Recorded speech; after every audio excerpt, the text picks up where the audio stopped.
onto Arsenal, I mean, it's massive 2 points dropped. Let's not forget Arsenal didn't play well in this game. It wasn't a good performance. And listen, this kind of games from Arsenal's side is always going to be difficult. Brentford away, it's never going to be easy, right? They're a very difficult team to play against. Away to Brentford, I think the only Big Six side, the only team who beat Brentford away, or the only Big Six side who beat Brentford away this season, and Brentford have played against a lot of big teams at home, was against Man City back in October, 1-0. So Brentford against the big clubs, they've usually been strong this season. But at the same time, when you're 1-0 up and you haven't been playing well, you have to close the game out. You have to close the game out. And yes, the throw-ins of Brentford, the strength of them is amazing. And as Tata said in the press conference, when they have a throw-in, you just pray. I mean, just like that, pray. You don't have a specific plan. But you know about this, strength that Brentford had before the game, Mikel. So why don't you do something about it? As you are strong in set pieces in corners, why can't you be strong in throw-ins? So, when you're winning 1-0, you have to close the game out. Top teams who've won the Premier Leagues in the past, when they have this kind of situations, they close the game out. Arsenal didn't do that. They didn't do that. And I'm sorry, but they didn't deserve to win. They had that massive chance towards the end where they could have won it with Martinelli. I mean, the decision making was awful from his side. Awful.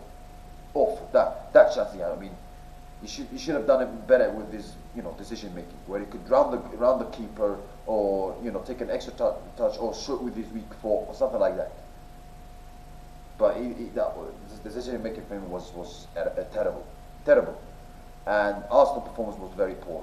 Very poor. They didn't deserve to win this game at all. I would say they were even lucky to not lose this game. I would say they escaped a point in this game. So people say that Arsenal are feeling the pressure.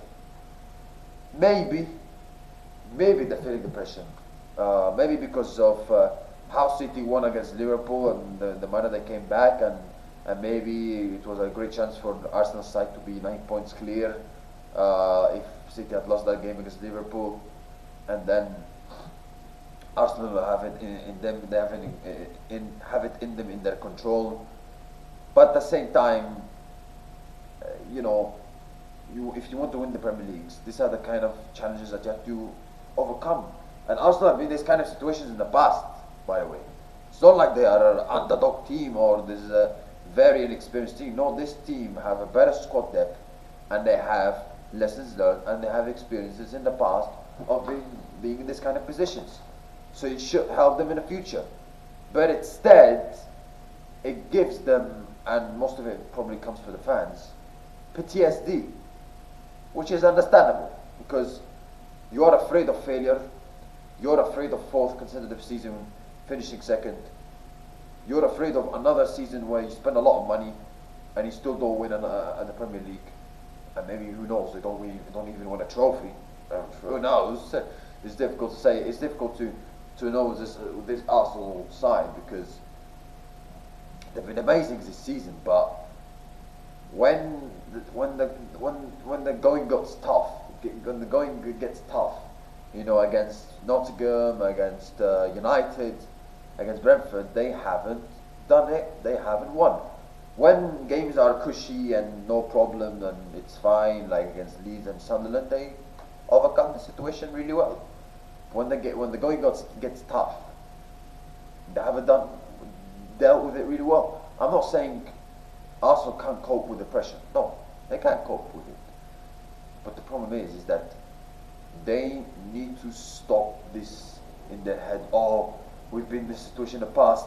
Oh, we're afraid of failing again. No, if you keep having this mentality, oh, we failed in this kind of situation in the past, we're afraid of failing again, then you're not going to win the Premier League. Because Liverpool, when they won the first Premier League title under Jurgen Klopp, the season before, they got 97 points, and they didn't win the league. Next year, they were not afraid of some games where I know they won a lot of games, by the way, in that season before the COVID, and they won a lot of games, which was crazy from their side. But they were not afraid of, oh, you know, we're afraid because of, we're afraid of to do this, we're afraid to do this, we're afraid to do this because we might not win the league. We got 97 points the season before, so we're afraid that we might not win the league again. No. Yes, you have lessons in the past that you learn and you try to overcome it, but stop it by stop it by making it influence on you, because that's what Arsenal fans, Arsenal players, and also maybe fans as well, comes in their side as well, is that the failures in the past they've had, it has an influence in the way they play right now, and it shouldn't happen like that. The way they should treat the lessons happened in the past to them is, okay, we've had those lessons, we dealt with them, we learned from them, sorry, now let's deal with them, but let's not like making it influence in them, but they're making it an influence over them. That's the issue. It makes them affected. That's the issue. So, and you see the way the stress, some of the Arteta all the time waving his hand, waving his arms, like, you see it. You see the panic. You can see the panic. You can see the frustrations. You can see it, and they need to cope with it better. If they want to win the Premier League, they need to cope with it better, because this Premier League title from Arsenal side is not going to be given. You have to earn it. And as much as City have not been that great this season, they're still 4 points behind you, and you Arsenal are going to face against City at Etihad.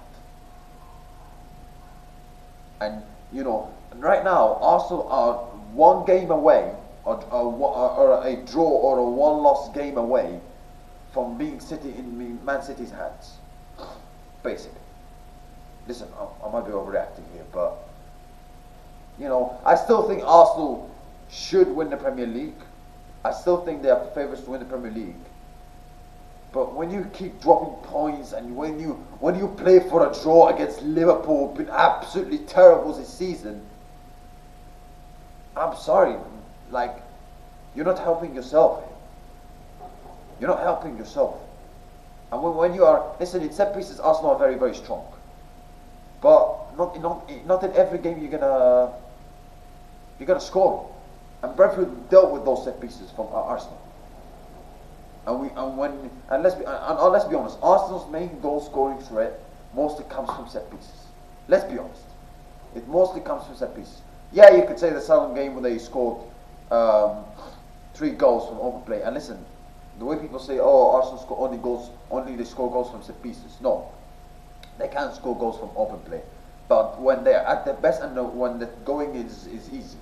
But when the going gets tough, can they really score except from set pieces? Can you really trust them to do that? They did that with, by the way, Kate.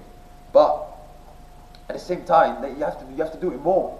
You have to do it more. Like, and the problem with Arsenal is that they don't have match winners. Arsenal don't have match winners in their team. They don't have match winners. City have not been as good as Arsenal this season, but they have match winners. They have Erling Haaland to win them some games. They have Phil Foden, who can do it, even though he's not been in his best form recently. They have good players, quality players, and they have experienced players who've won trophies, big trophies in the past, and done it before, and done it. Donnarumma, Diaz, Bernardo, Rodri, Haaland,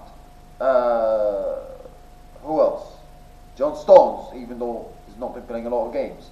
So they have it in them. They have it in them to win some games, even though when they're not at their best, they have match winners. Arsenal don't have match winners. It's a very systematic team. Let's be honest, it's a very systematic team.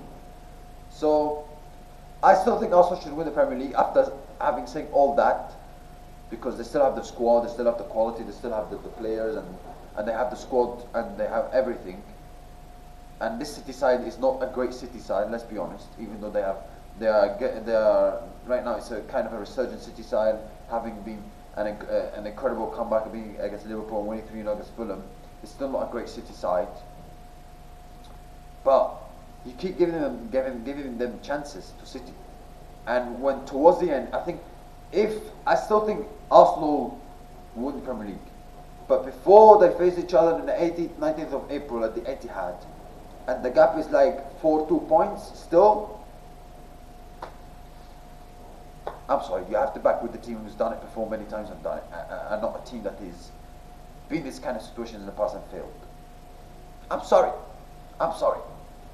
Like, because Arsenal, they can, if they are 4 points ahead, only 4 points ahead or 2 points ahead of City, by the time they play each other at the Etihad in April, I'm sorry, they're going to lose the title, because this City side have not been that great. Let's be honest. They blow away a 2-goal lead against Tottenham, of all people, who've been terrible this season. Arsenal, they should be by right now. Arsenal should be at least like 9, 8, 10 points clear, and no problem. But when they keep throwing away this kind of points, it's difficult to. Arsenal should win the Premier League still, but when they're a team that've been in this kind of situation in the past and failed, and they keep giving Man City chances even though they've not been that great this season, it's tough. It's tough to believe that they're going to get it over the line. I still think they're going to get over the line, but I find it difficult to believe it as well. I find it difficult as well. So, yeah. Let's move on to today's games. You've got the FA Cup. Chelsea going to play against Hull City, a team that Ligue used to play for and used to manage. And Chelsea should win that game. Obviously they had a disappointing draw against Leeds United, but FA Cup competition, Chelsea, a good chance for Chelsea to win. However, it might not be an easy game because Hull are doing well. They are in the playoffs, so maybe it won't be an easy game. And also this kind of sides where they are playing against Premier League sides when they're from the Championship League One, they always give it a go. They always make it difficult. So who knows? And they're at home as well, Hull City. But I expect Chelsea to win with the quality they have, so I'm going for 2-0 win for Chelsea. You've got Paris Saint-Germain. They're going to play against Stade Rennais away. I believe they should win that game. Rennais, they're not a bad side. Stade Rennais, sorry, they are safe. They are 31 points, but I expect PSG to win, so I'm going for 2-1 win for Paris Saint-Germain. AC Milan are going to play away game against Pisa as well. AC Milan have a chance to go back to being 5 points behind Inter Milan, and they should win against Pisa, if I'm being very, very honest, considering they are in the relegation zone, 19th in the league, so almost bottom. So yeah, I'm going for a 3-1 win for AC Milan. That's it, guys. Thank you. I wish you have a nice day. See you next time, and goodbye.